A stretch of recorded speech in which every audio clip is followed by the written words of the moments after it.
Welcome to another edition of Talk City Greensboro, produced by GTN, featuring interviews and events happening around town. It's an easy way to stay in the know while you're on the go. Subscribe to Talk City on iTunes, Pandora, or SoundCloud so you can keep up with what is going on in Greensboro City government and beyond. I'm your host, Rodney Dawson, flying solo today. Rosemary is out doing Rosemary wonderful things. And I want to thank our listeners for taking the time to tune in to listen to Talk City Greensboro. Today's episode is going to be a topic that kind of used to be right up my alley. You know, I didn't tell you, but I used to be a media specialist. I taught K-12. Okay. And so we did have a STEM program, and was it Legos that we used? It may have been, I can't remember. But we brought, and it was students from A&T. It was a program from A&T that we brought to our classrooms. Okay, great. This was back in 2018. So I'm glad you're furthering the cause.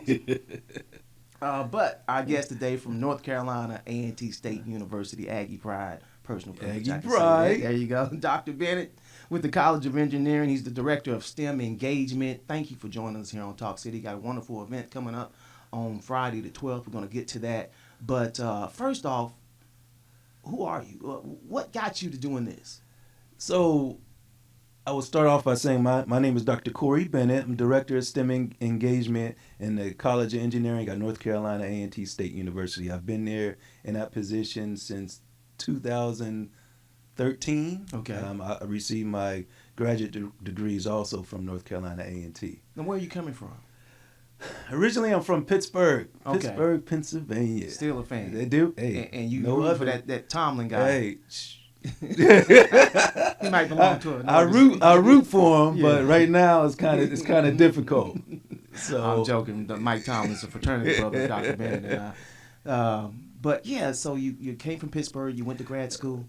yeah, so I went to undergrad in Temple University in Philadelphia. I went to grad school in North Carolina A&T in electrical and computer engineering, and I also worked a total probably around 12, 13 years in industry doing microprocessor design and testing as well. Okay, all right. So a lot of folks don't know. They know Legos.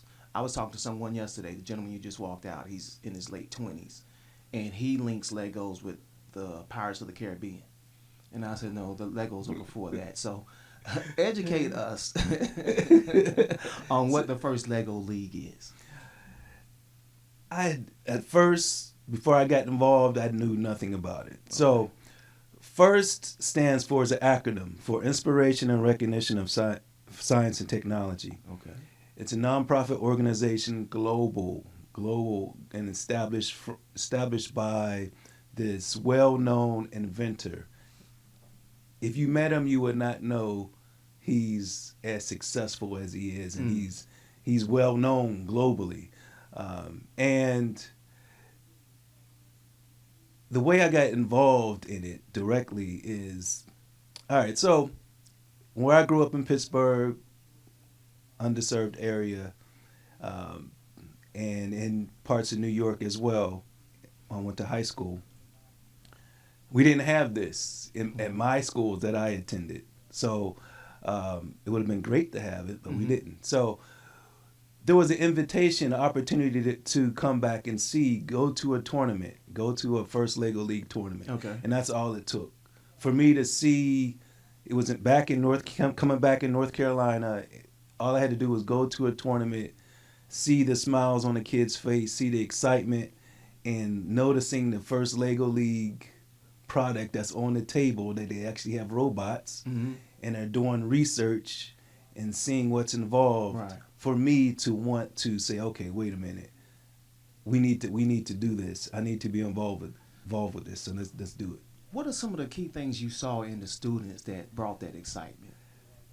That, understand me when I say this, that the kids they were not afraid. Okay. And they did not care. So as we grow up and become educated, become older, there's things that we learn that, oh, you can't do this. This is not possible.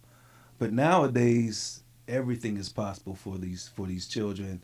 And as they learn in the STEM environment, in the STEAM environment, they try. They're not afraid to try and have challenges. They learn from their mistakes, and they just grow from this camaraderie that they establish with other team members. They help other teams participate if there's challenges as well.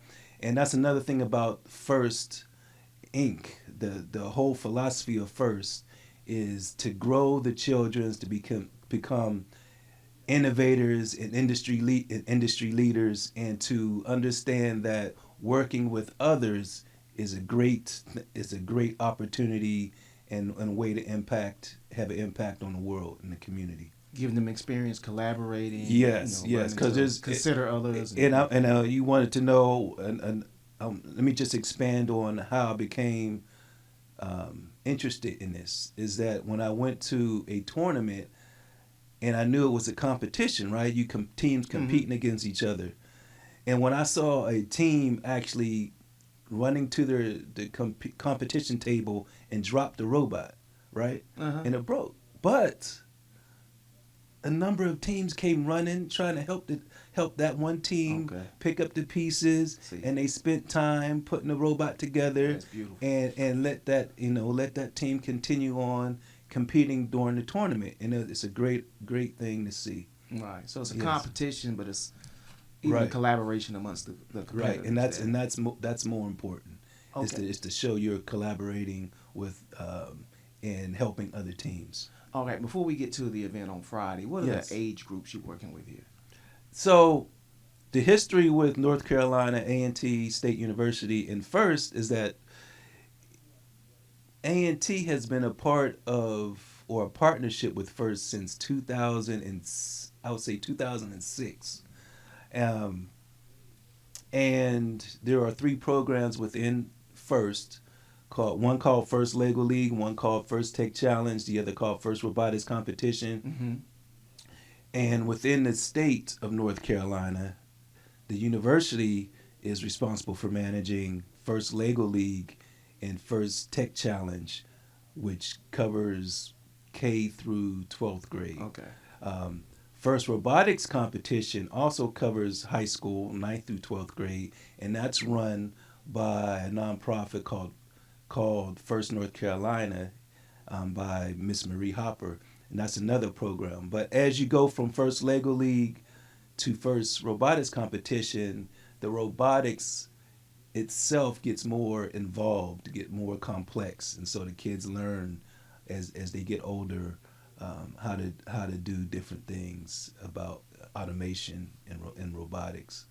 We're talking with Dr. Corey Bennett with the College of Engineering for North Carolina A&T. He's the Director of STEM Engagement. You mentioned the term earlier.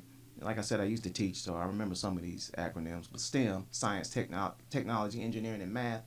STEAM, you mentioned science, technology, engineering, arts. And yes. Math. Okay.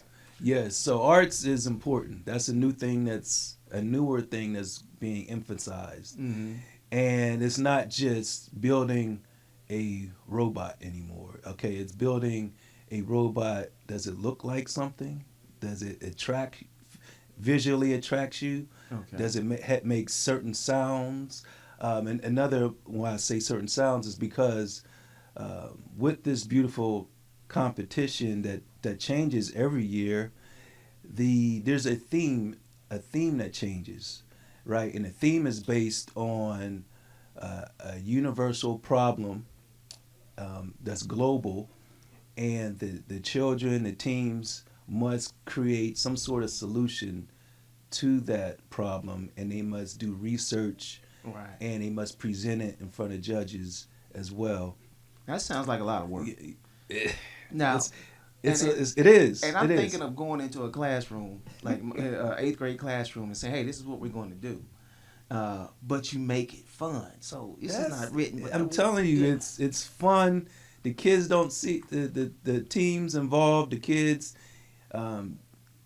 they see it as fun. They don't understand what they're actually doing. That they actually accomplishing some great stuff, and they're learning, and they're teaching others as well. There's workshops that are presented or implemented throughout the season where you got one team leading the workshops for tens of other teams that's involved, and I would say this year there's a total of As far as the number of teams that between First Lego League and First Tech Challenge that's actually registered, there's around 600 or so, close to 700 teams. Wow. That's registered in the state Okay. participate. So this is a statewide opportunity that exists, but it can grow because there's still some areas that doesn't have it.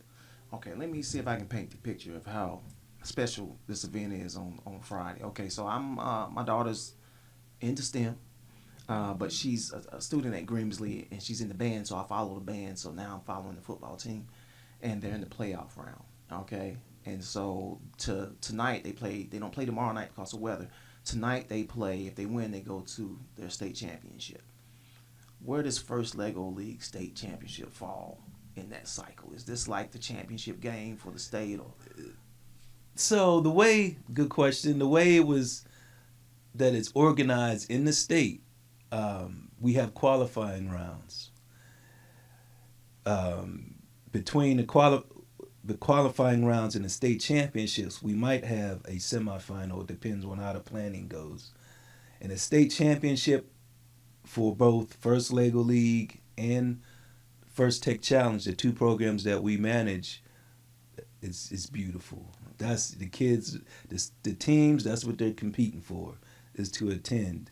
And next Friday for the First Lego League state championship, there's going to be maybe 66 to 70 teams participating at the First Horizons Special Events Center in Greensboro. Are these school-based teams? Or? Now, another good, great thing about participating in the program is that the only requirement is that you need 2 adult coaches, right? Okay. You don't need to be directly tied to an educational institution. Okay.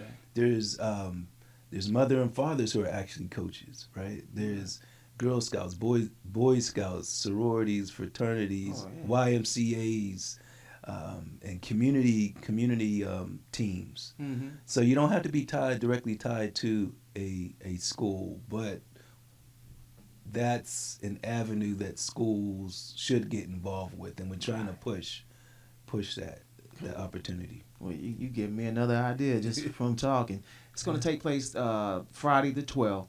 Yes. And where are we going? Is it the First Horizon Coliseum Special Event Center? Yes. Go ahead. So it's an all-day event, right? But it's all-day event for the teams and the coaches and the mentors that show up. In the morning, when I say morning, the teams will get there probably around 7:30 or so. But up until the opening ceremony is around noon or so. The teams are behind doors doing presentation to judges about their community involvement, about their research solution, their solution to the problem that they came up with. That's behind doors in the morning. Okay. And then we have the opening ceremony, which starts around 12:15-ish. It might change. Ends around maybe 1:30-ish. And that's open to the public? Yes, it's open. Okay. And the event itself is open. It's free. And it's free. Okay. Yes. Do you need to register to get tickets or anything? No. You do not need to register to get tickets, but when you come, I believe we will have, you gotta have wristbands to get in, so we know who you are. There's a lot of things taking place that weekend, and so we want to make sure everybody gets specially tagged so we know that they're coming to this event. But after the opening ceremony is where you have the actual robotics competition on the 4x8 foot tables. That is the robots is the key word that everybody comes to see, and you see the competition really take off. Sounds like a fun event. It's sounds fun. Like an impactful event as well. Yes, and when I say all day, it is all day, but it goes fast because it's very enjoyable, and we will have things going on for the kids, for the teams to take part of. This season, the global issue or problem or challenge has to do with archaeology. So we will have some type of um, um, archaeology representatives from. I know UNCG is going to show up, Okay. and we'll have some things for the kids to take care of and keep their attention span because it's going to be a long day for them. All right. What do you think the Saturday's gonna be like? They're gonna need that to rest. Yes, Okay. they will rest, and the award ceremony will take place around 5:30 or 6 o'clock. So yeah, it is all day. Right. So how can we keep up with this? Is there a website we can go to? We can show it on the screen, or how can we keep up with First League or what the College of Engineering is doing? Yes. So the College of Engineering is doing great things, and that's what we run. We're a partner with the global organization, but within the university, it's run through the College of Engineering, and it's without the support of Dean Pass, it would be very difficult. It would not take place. So she's a great supporter of the program, the K through 12 outreach, and there is a website that I can provide to you. Okay. It's www NC FLL ANDFTC.com. So NCFLL and FTC.com is the website that from the university that we try to keep up to date. And then there's if you're trying to learn more about FIRST, that website is called firstinspires.org. Firstinspires.org. Okay. And like I said, we'll have this on the screen for our YouTube viewers to watch. Yes. And shout out to Dean Pass and everyone over at the department and the school for continuing opportunities for our young folks and furthering educational opportunities. And it leads me to one of my last question here. For the parents that are listening, or even the kids, the students, the young folks that are listening, what are the future benefits in life from participating in functions such as these? Participating in STEAM for the kids will have great impact. They learn about the hands-on activities, involvement that's required in this. Teaches the teammates and the overall environment of the program teaches the kids that they do not have to know everything, right? Teaches the kids that talking to someone else, getting information from someone else and listening to them is important. Invaluable. Yes. Learning that having challenges or making mistakes is okay, right? That's not the end all, right? You learn from your mistakes, and you next time around you come back and you're a better person. You create you're a better innovator, right? And dealing with other teammates or other teams' opinions, how to deal with that. Is invaluable as well, and you see the change once you follow someone from kindergarten or even from 4th grade, and then they come back to you in 12th grade, like, wow, that's you, and you see that change. And one great thing is that I'm also getting students coming to my office at A&T, right? That's not even though it's called a STEAM program, they might not be getting a degree in STEAM. Maybe they're in education or they might not be in engineering or trying to be something that's not necessarily science, technology, engineering, arts, and math, but they come to me, which is great. Hey, Dr. Bennett, remember me? And I'm like, what? you such and such from team. Yeah.